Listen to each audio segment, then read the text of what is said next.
देवशयनी एकादशी व्रत कथा।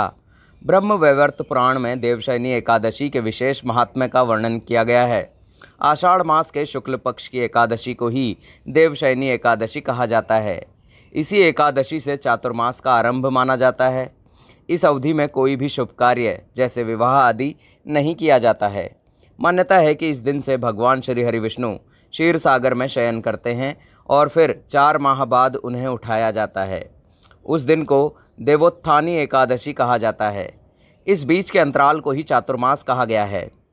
देवशयनी एकादशी को देवशयनी, महा एकादशी, थोली एकादशी तेलुगु में और हरि देवशयनी, पद्मनाभा शयनी तथा प्रबोधनी एकादशी भी कहा जाता है।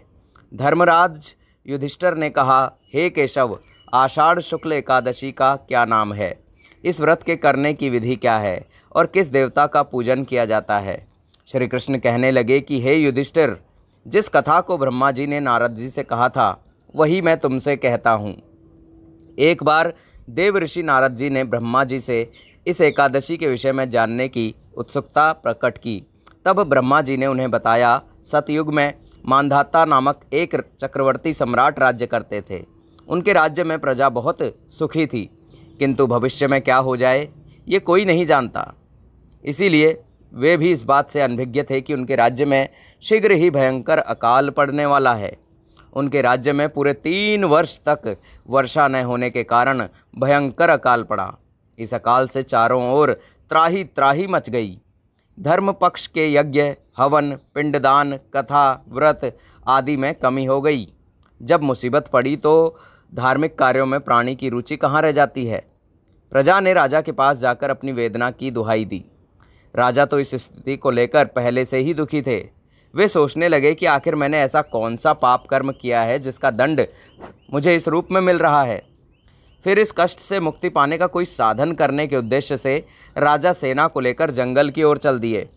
वहाँ विचरण करते करते एक दिन वे ब्रह्मा जी के पुत्र अंगिरा ऋषि के आश्रम में पहुँचे और उन्हें साष्टांग प्रणाम किया। ऋषिवर ने आशीर्वाद वचनोपरांत कुशल क्षेम पूछा। फिर जंगल में विचरने और अपने आश्रम में आने का प्रयोजन जानना चाहा। तब राजा ने हाथ जोड़कर कहा, महात्मन, सभी प्रकार से धर्म का पालन करता हुआ भी मैं अपने राज्य में दुर्भिक्ष का दृश्य देख रहा हूँ। आखिर किस कारण से ऐसा हो रहा है, कृपया इसका समाधान करें। यह सुनकर महर्षि अंगिरा ने कहा, हे राजन, सब युगों से उत्तम यह सतयुग है। इसमें छोटे से पाप का भी बड़ा भयंकर दंड मिलता है। इसमें धर्म अपने चारों चरणों में व्याप्त रहता है। ब्राह्मण के अतिरिक्त किसी अन्य जाति को तप करने का अधिकार नहीं है, जबकि आपके राज्य में एक शूद्र तपस्या कर रहा है। यही कारण है कि आपके राज्य में वर्षा नहीं हो रही है। जब तक वह काल को प्राप्त नहीं होगा तब तक यह दुर्भिक्ष शांत नहीं होगा।